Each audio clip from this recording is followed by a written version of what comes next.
Hi friends, welcome to Amizhthampoo. இன்றைக்கி நம்ம என்ன வீடியோ பார்க்க போகிறோன்னு பார்த்தீங்கன்னா ஒரு லஞ்ச் vlog தான். ஸோ லஞ்சுக்கு நான் என்னென்ன பண்ண போகிறேன்னு பார்த்தீங்கன்னா முதல்ல ஜீரா ரைஸ் வந்து பண்ண போகிறேன். ஸோ ஜீரா ரைஸுக்கு 2 கப் அளவுக்கு பாஸ்மதி அரிசியை நல்லா கழுவிட்டு ஒரு அரை மணி நேரம் ஊற வச்சு தண்ணி வடிச்சிட்டு எடுத்து வச்சுருக்கேன். ஸோ அதுக்கு பார்த்தீங்க அப்படின்னா தால் ஃப்ரை இல்லை தால் தடுக்கா வந்து பண்ண போகிறேன். ஸோ ஆல்ரெடி நான் என்னோடய சேனலில் பார்த்தீங்கன்னா மிக்ஸ்டு தால் தடுக்கா ரெசிபி போட்டிருப்பேன். ஸோ சேம் அதே மெத்தடில் தான் பண்ண போகிறேன்.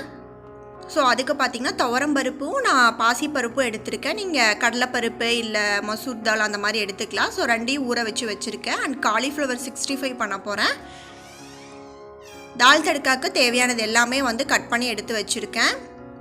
ஸோ வாங்க இப்போ எப்படி பண்ணுறதுன்னு பார்க்கலாம். இதை என் சேனலுக்கு முதல் டைம் பார்க்குறீங்க அப்படின்னா கண்டிப்பாக சப்ஸ்கிரைப் பண்ணிவிடுங்க. வாங்க இப்போ வீடியோக்குள்ளே போகலாம்.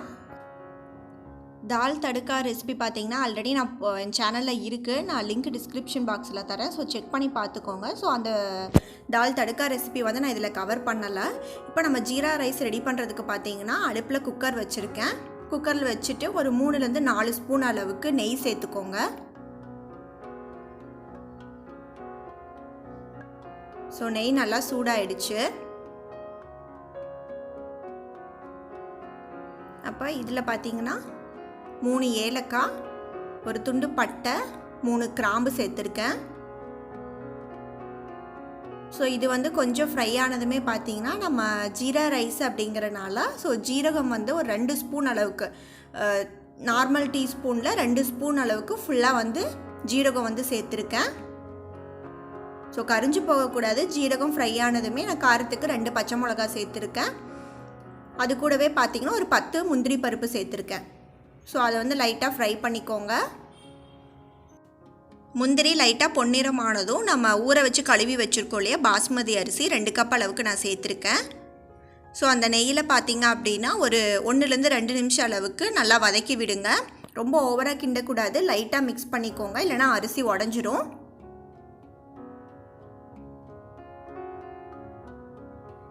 ரொம்ப சிம்பிளான ஒரு ரெசிபி. அது அந்த தால் ஃப்ரை கூட சாப்பிடும்போது ரொம்ப சூப்பராக இருக்கும்.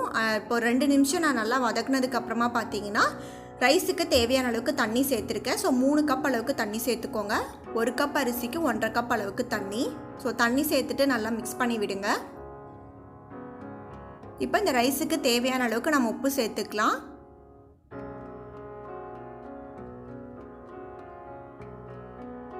உப்பு சேர்த்து கலந்து விட்டுட்டு தண்ணி நல்லா கொதிக்கட்டும்.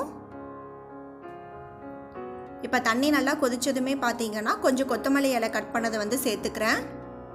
நீங்கள் அது வந்து ப்ரெஷர் குக் விசில் விட்டு வேக வைக்கணும் அப்படின்னு நினச்சிங்கன்னா தண்ணி கொதிச்சதுமே மூடி வச்சு ஒரு விசில் விட்டு ஆஃப் பண்ணிவிடுங்க. நான் இதை வந்து அப்படியே வந்து லோ ஹீட்டில் ஒரு 10லேருந்து 15 நிமிஷம் வைக்க போகிறேன். ஸோ தண்ணி ஓரளவுக்கு கொஞ்சம் சுண்டட்டும்.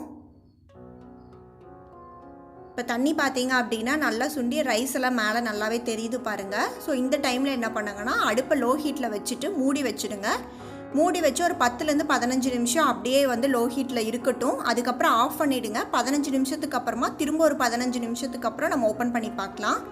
இப்போ தால் ஃப்ரைக்கும் பாருங்கள் நான் எல்லாமே ஃப்ரை பண்ணிகிட்ருக்கேன். ஸோ வேக வச்ச பருப்பு எல்லாமே சேர்த்து நம்ம தால் ஃப்ரையும் ரெடி ஆகிடுச்சு. ஃபைனலாக கொஞ்சமாக கொத்தமல்லி எல்லாம் சேர்த்துருக்கேன். அது கூடவே பார்த்தீங்க அப்படின்னா கஸ்தூரி மேத்தி இருக்கு இல்லையா, ஸோ அதை வந்து 1 ஸ்பூன் அளவுக்கு சேர்த்துக்கோங்க. ஃப்ளேவர் நல்லாயிருக்கும். ஸோ இந்த தால் ஃப்ரைக்கு பார்த்தீங்க அப்படின்னா நம்ம கடைசியாக வந்து தாளிப்பு கொடுத்துடலாம். ஸோ அதுக்கு 2 ஸ்பூன் அளவுக்கு நான் நெய் சேர்த்துருக்கேன். நெய் வந்து சூடானதுமே ஒரு அரை ஸ்பூன் அளவுக்கு ஜீரகம் சேர்த்துக்கோங்க. ஜீரகம், ஒரு காஞ்ச மிளகாய் சேர்த்துக்கலாம். ஒரு 1/4 ஸ்பூன் அளவுக்கு பார்த்தீங்க அப்படின்னா மிளகாத்தூள் வந்து சேர்த்துருக்கேன். ஸோ மிளகாத்தூள் சேர்த்ததுமே பார்த்தீங்க அப்படின்னா ஒரு தடவை மிக்ஸ் பண்ணி விட்டுட்டு அடுப்பை ஆஃப் பண்ணிவிடுங்க, இல்லைனா கரிஞ்சு போயிடும். அவ்வளோதான், நம்மளோட தால் ஃப்ரையும் வந்து ரெடி ஆகிடுச்சு. ஜீரா ரைஸும் இந்த தால் ஃப்ரையும் ரொம்ப சூப்பர் காம்பினேஷனாக இருக்கும். ஸோ ரெசிபி கண்டிப்பாக டிஸ்கிரிப்ஷன் பாக்ஸில் லிங்க் தரேன், செக் பண்ணி பாருங்கள். நம்மளோட ஜீரா ரைஸும் பாருங்கள் ஒரு 1/2 அன் ஹவருக்கு அப்புறம் இப்போ நான் ஓப்பன் பண்ணியிருக்கேன். நல்லா ரைஸ் குக்காக இருக்குது, உதிரி உதிரியாக வந்திருக்கு பாருங்கள். ஒரு தடவை மெதுவாக அப்படியே நல்லா மிக்ஸ் பண்ணி விட்டுடலாம்.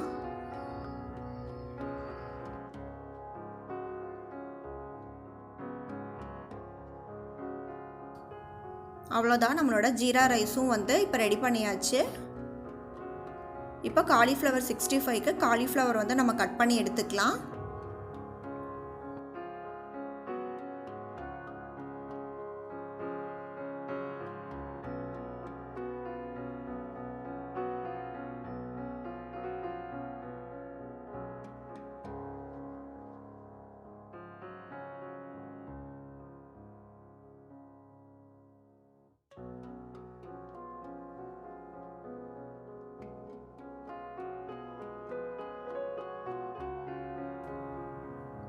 ரொம்ப பெரிய பெரிய பீசஸாக வந்து காலிஃப்ளவர் 65க்கு வந்து போடாதீங்க. இந்த மாதிரி குட்டி குட்டியாக போடுங்க.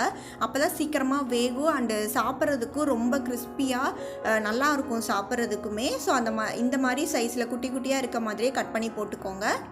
ரொம்ப சின்னதும் இல்லை, ரொம்ப பெருசும் கிடையாது. ஸோ அந்த மாதிரி சைஸில் போட்டிங்கன்னா கரெக்டாக வேகிறதுக்கும் நல்லாயிருக்கும், நம்ம சாப்பிடும் போதும் நல்லா கிறிஸ்பியாக டேஸ்ட்டும் நல்லாயிருக்கும். ஸோ எல்லாத்தையுமே நல்லா கட் பண்ணதுக்கப்புறமா இது ஒரு 2 தடவை வந்து நார்மல் வாட்டரில் கழுவிடுங்க. அப்போ தான் அதில் புழு ஏதாவது இருந்தால் கூட நம்ம போயிடும். ஏன்னா டேரெக்டாக நம்ம வந்து அடுப்பில் வச்சு சூடு பண்ணோம் அப்படின்னா அந்த புழு இருந்தாலும் அதிலே செத்து உள்ளே இருந்துடும். ஸோ வெளியே வராது நமக்கு. ஸோ நார்மல் வாட்டரில் 2 தடவை நல்லா கழுவுனதுக்கப்புறமா சுடு தண்ணியில் நம்ம வந்து ஒரு தடவை அடுப்பில் வச்சுக்கலாம். ஸோ தண்ணி இப்போ வச்சுருக்கேன் அந்த பாத்திரத்தில். ஸோ ஒரு 1/4 ஸ்பூன் அளவுக்கு மஞ்சள் தூளும் கொஞ்சமாக வந்து உப்பு சேர்த்து வச்சுருக்கேன். ஸோ இது வந்து ஒரு 2 நிமிஷம் அளவுக்கு கொதிக்கட்டும். அதுக்கப்புறமா நம்ம எடுத்து வடிகட்டி வச்சுக்கலாம். இப்போ பார்த்திங்கன்னா நல்லா கொதிச்சிருச்சு. இந்தளவுக்கு ரொம்ப ஓவராக வந்து குக் பண்ணக்கூடாது காலிஃப்ளவரை. ஸோ தண்ணியெல்லாம் வடிச்சிட்டு தண்ணி சுத்தமாக இருக்கக்கூடாது, காலிஃப்ளவர் எடுத்து வச்சுக்கோங்க. இப்போ அதுக்கு வந்து பேஸ்ட்டு ரெடி பண்ணுறதுக்கு பார்த்திங்கன்னா ஒரு 4லேருந்து 5 டேபிள் ஸ்பூன் அளவுக்கு கடலை மாவு சேர்த்துக்கோங்க. நான் ஒரு 5 டேபிள் ஸ்பூன் அளவுக்கு கடலை மாவு சேர்த்துருக்கேன். அதே மாதிரி பார்த்திங்க அப்படின்னா கார்ன்ஃப்ளவர் மாவு, சோள மாவு இருக்குது இல்லையா, ஸோ அதுவுமே ஒரு 4 டேபிள் ஸ்பூன் அளவுக்கு சேர்த்துக்கோங்க. அரிசி மாவு பார்த்திங்க அப்படின்னா ஒரு 3 டேபிள் ஸ்பூன் அளவுக்கு சேர்த்துக்கோங்க. நான் கலருக்காக காஷ்மீரி மிளகாத்தூள் 1 ஸ்பூன் அளவுக்கு சேர்த்துருக்கேன். காரத்துக்கு நார்மல் மிளகாத்தூள் பார்த்திங்க அப்படின்னா ஒரு 1/2 ஸ்பூன் அளவுக்கு சேர்த்துருக்கேன். உங்கள் காரத்துக்கு ஏற்ற மாதிரி அட்ஜஸ்ட் பண்ணிக்கோங்க. 1 ஸ்பூன் அளவுக்கு இஞ்சி பூண்டு பேஸ்ட்டு சேர்த்துருக்கேன். 1 ஸ்பூன் அளவுக்கு மல்லித்தூள், 1/2 ஸ்பூன் அளவுக்கு பார்த்திங்க அப்படின்னா கரம் மசாலா சேர்த்துருக்கேன். ஸோ காலிஃப்ளவருக்கு நம்ம வேக வைக்கும் போதே கொஞ்சம் லைட்டாக உப்பு போட்டிருக்கோம். ஸோ இப்போ பார்த்து அதுக்கேற்ற மாதிரி உப்பு அட்ஜஸ்ட் பண்ணிக்கோங்க. ஒரு 1/2 எலுமிச்சம்பழத்தோட ஜூஸை வந்து நம்ம புழிஞ்சு விட்டுக்கலாம். இப்போ கொஞ்சம் கொஞ்சமாக தண்ணி சேர்த்தி நம்ம பேஸ்ட் வந்து ரெடி பண்ணிக்கலாம். ஒரே அடியாக நிறையா தண்ணி சேர்த்திடாதீங்க, ரொம்ப தண்ணியாக இருக்கக்கூடாது. ஸோ பார்த்து கரெக்டாக மிக்ஸ் பண்ணிக்கலாம்.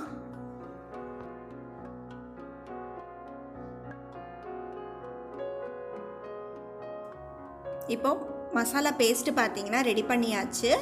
ரொம்ப தண்ணியும் இல்லை, ரொம்ப திக்காகவும் இல்லை. ஸோ இந்த மாதிரி மீடியமாக இருக்க மாதிரி பதத்தில் மிக்ஸ் பண்ணிக்கோங்க. இப்போ காலிஃப்ளவரை நம்ம வடிகட்டி எடுத்து வச்சுருக்கோம் இல்லையா, ஸோ அதை சேர்த்து நல்லா மிக்ஸ் பண்ணி விடுங்க. எல்லா இடத்துலையும் நல்லா வந்து கோட் ஆகணும். ஸோ ரொம்ப தண்ணியாக இருந்துச்சு அப்படின்னா வந்து நம்ம காலிஃப்ளவரில் ஒட்டவே ஒட்டாது. ஸோ ஃப்ரை பண்ணால் நல்லாவே இருக்காது, மசாலா எதுவுமே இருக்காது.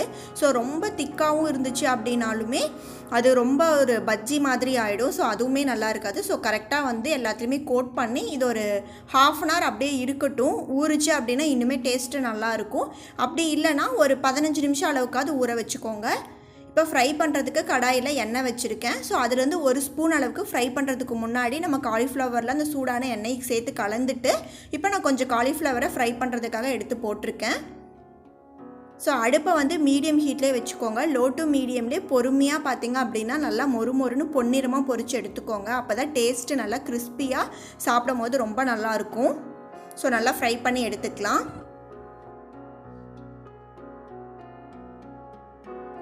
காலிஃப்ளவர் பாருங்கள் நல்லா மொறுமொறுன்னு சூப்பராக ஃப்ரை ஆகிடுச்சு.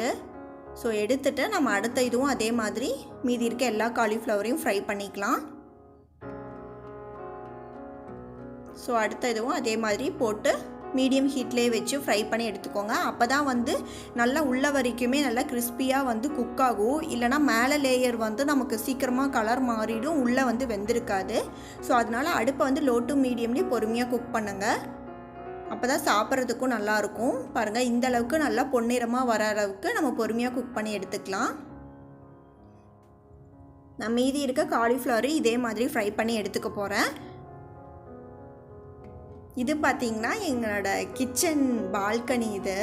ஸோ அந்த இடத்துல நாங்கள் ஊருக்கு 6 மாதம் போயிட்டோம் இல்லையா, ஸோ அதனால் அங்கே ஒரு புறா வந்து முட்டை வச்சு அடக்காத்து. இப்போ அந்த குஞ்சு பார்த்திங்கன்னா பெருசாகிடுச்சு, இன்னும் பறக்க ஆரம்பிக்கல, இப்போ தான் நடக்க ஸ்டார்ட் பண்ணியிருக்கு. ஸோ அதை உங்களுக்கு காட்டலாம் அப்படிங்கிறதுக்காக ஒரு கிளிப் எடுத்தேன் நான்.